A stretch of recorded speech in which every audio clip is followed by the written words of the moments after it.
And Rachel Zegler, being 23 or whatever she is, like so many kids raised on TikTok, she's all for infantada is the only global solution. So the two stars hate each other. And then they couldn't put dwarfs because this is just so typical of the left.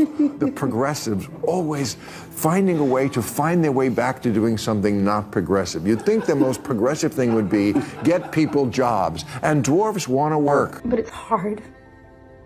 And it's lonely. It's very lonely. I just know that if that loneliness can exist, so can other things, and I will be okay. Just when we thought wokeness was finally wheezing its last breath, Rachel Zegler, Disney's Snow White remake star, decided to drag us all right back into madness. Because apparently, it's not enough to just act in a movie anymore. Nope. You gotta turn every press interview into a TED Talk on why everything before 2016 was basically a crime against humanity. And when Maher smells woke nonsense, he doesn't just roll his eyes, he obliterates it. So today, we're breaking down Maher's scathing takedown of Zegler's Snow White disaster. We got a lot to unpack. So let's cut right to the chase. And Rachel Zegler, being 23 or whatever she is, like so many kids raised on TikTok, she's all for infantada is the only global solution. So the two stars hate each other. Okay, I'll roll the clip in a second. But for those of you, like Maher's guests, who have no clue what he's talking about, here's the quick rundown. Rachel Zegler played Snow White. Gal Gadot played the Evil Queen. Simple, right? Well, in the lead up to the movie's release, Zegler decided it was a perfect time to start tweeting her support for Palestine. Now here's where things got messy. Gal Gadot is a former member of the Israeli Defense Forces. So naturally, the internet did what the internet does best, lose its collective mind. Some reports claim Gadot even received threats, forcing Disney to beef up security for her and her family. And when Zegler was asked about stirring the pot and potentially putting her co-star in danger, she doubled down. So that's the backdrop to the clip we just watched. Now let's get back to Maher's epic takedown. And they couldn't put dwarfs because this is just so typical of the left. The progressives always finding a way to find their way back to doing something not progressive. You'd think the most progressive thing would be get people jobs, and dwarfs want to work.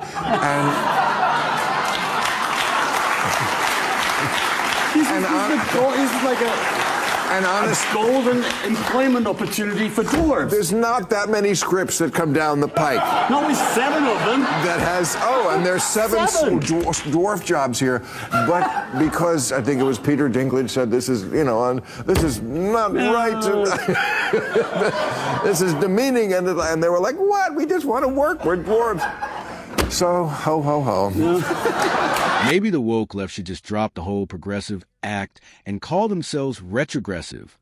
The level of lunacy here is off the charts.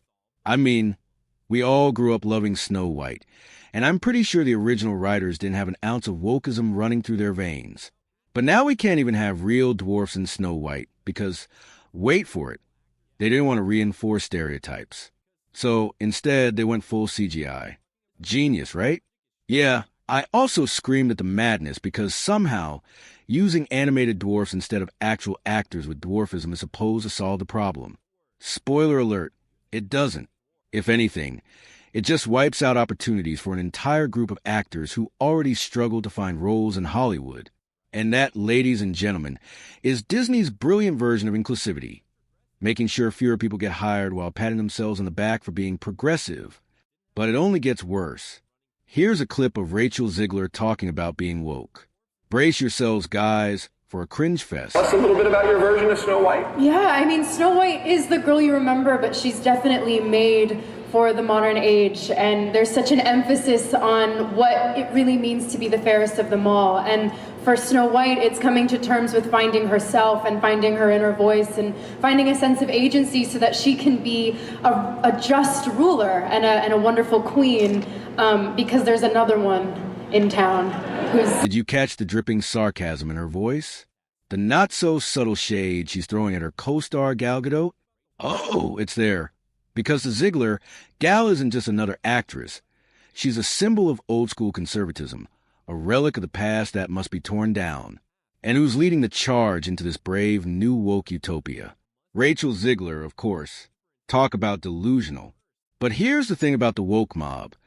They're not just out of touch with reality, they're vindictive. And in their world, anyone who so much as questions their narrative isn't just wrong. They're an enemy who must be eliminated. We'll get deeper into that in a bit. But first, let me roll another clip of Rachel Zegler in her natural habitat, spouting garbage like it's a full-time job. The original cartoon came out in 1937, and very evidently so. There's a big focus on her love story with a guy who literally stalks her. Yeah. Weird. We have a different approach to what I'm sure a lot of people will assume is a love story just because, like, we cast a guy in the movie. Right. Andrew Burnap, great dude. All of Andrew's scenes could get cut. Who knows? I warned you. I told you to brace yourself for a cringe fest. But here we are, knee-deep in yet another woke disaster. Seriously, why does the woke left have this insatiable need to ruin everything? We all grew up watching Snow White, loving the story for what was a fairy tale, not a political manifesto. No. Somebody sat there thinking, I wonder if this prince is a problematic stalker.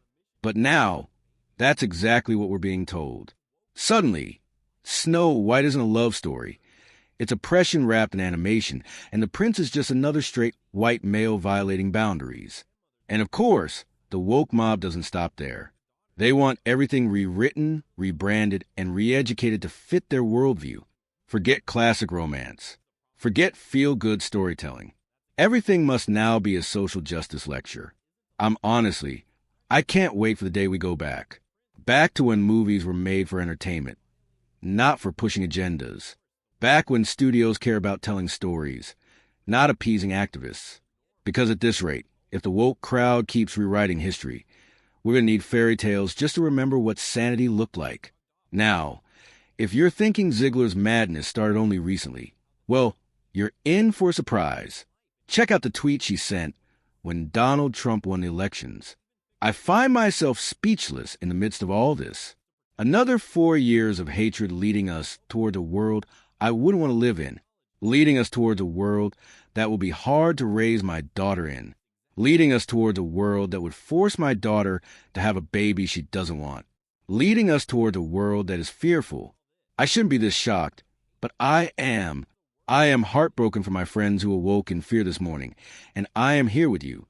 To cry, to yell, to hug, to wax poetic on how the left continues to fail us in forging a new path forward. This law should not have been, and it certainly shouldn't have been by so many votes. I echo Ethel Cain's statement. More than anything, may Trump supporters and Trump voters and Trump himself never know peace. So, Zegler isn't just your run-of-the-mill woke activist. She's a full-blown hysterical lunatic on a mission to annihilate babies. Because, you see, in her enlightened woke utopia, life only magically begins at birth. Anything before that? Just a meaningless clump of cells. Nothing to see here, folks. I always thought grandmothers were supposed to be excited, even overjoyed, to see their daughters give birth. I mean, that's literally the norm across every culture.